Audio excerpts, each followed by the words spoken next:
Përshëndetje dhe mirë se erdhët të gjithë ju të shënjës së Luanit. Do bëjmë leximin e radhës për ju të dashur Luan.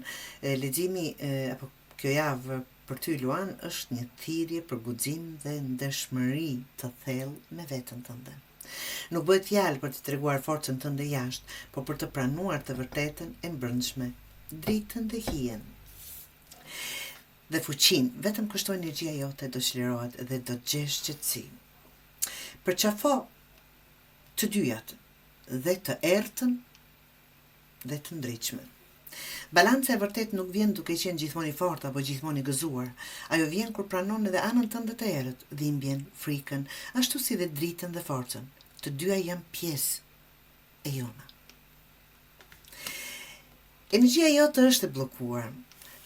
Nëse nuk e nxjerr, gjithçka ngec. Bëj një hap të thjesht, pastro një hapësirë, çfarë do që duhet pastruar, person, situatë, mendim, sjellje, ves, çfarë do që të jetë dashur Luan,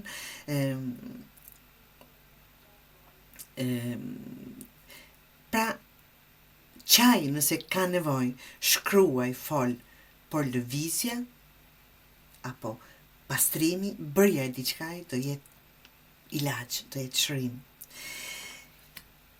Jo çdo plag shërohet me njëherë, atë e dim të gjithë.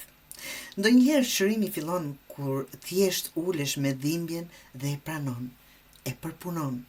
Mos u ngut të mbyllësh, të harrosh me forcë. Jepi vetes kohë. Koha është shërimi i çdo gjëje. Dhe ja ku jemi këtu, liria e vërtet pranimi i çdo gjëje vjen kur thua atë që ke mbajtur brenda vetes, nevojën, frikën, fajin, pendimin, çfarë do që të jetë. Ti mund të dukesh i fortë para të tjerëve, por kjo javë kërkon që të jesh i ndershëm para vetes tënde.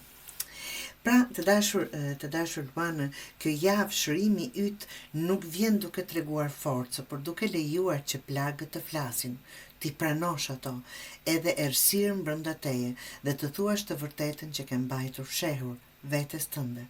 Sa më shumë të çlirohesh nga ajo barr, aq më i fuqishëm e i lirë do ndihesh.